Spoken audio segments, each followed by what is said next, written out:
નમસ્કાર દર્શક મિત્રો, આપ નિહાળી રહ્યા છો i7 news Gujarati. i7 news ગુજરાતીમાં આપનું હાર્દિક સ્વાગત છે। સમાચાર મળી રહ્યા છે દાહોદ જિલ્લાના સંજેલીથી। સંજેલી તાલુકામાં આવેલા કોટા પંચાયતના સરપંચ શ્રી પંકજભાઈ બારિયાના અધ્યક્ષપણા હેઠળ આદિવાસી સમાજમાં થતા ખોટા ખર્ચા ઘટાડવા માટેની એક મિટિંગનું આયોજન કરવામાં આવ્યું। પ્રાપ્ત માહિતી અનુસાર સંજેલી તાલુકામાં આવેલા કોટા પંચાયતના વિસ્તારમાં શ્રી પંકજભાઈ બારિયાના અધ્યક્ષપણા હેઠળ દહેજ પ્રથા નાબૂદી માટે અને સમાજમાં જે દહેજ દારૂ ડીજે સદંતર બંધ કરવા માટે કોટા પ્રાથમિક શાળા ખાતે એક સમાજ સુધારણા કાર્યક્રમ યોજાયો હતો, જેમાં રમેશભાઈ અને વિક્રમભાઈ જેવા શિક્ષકોએ આ ભગીરથ કાર્યમાં ઉપસ્થિત રહ્યા હતા।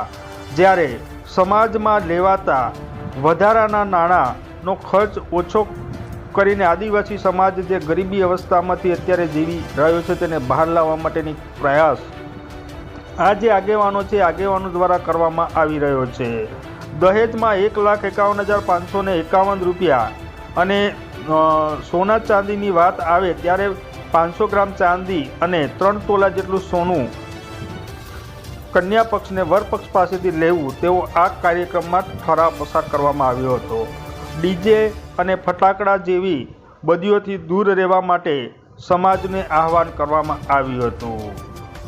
રિપોર્ટર અતુલભાઈ બામણિયાની સાથે ભૂપતસિંહ રાવત, સંજેલી। વધુ સમાચાર જોતા રહો i7 ન્યૂઝ ગુજરાતી પર। ધન્યવાદ। અવનવી ખબરો જોવા માટે અમારી ચેનલને લાઈક કરો, શેર કરો અને સબસ્ક્રાઇબ કરો।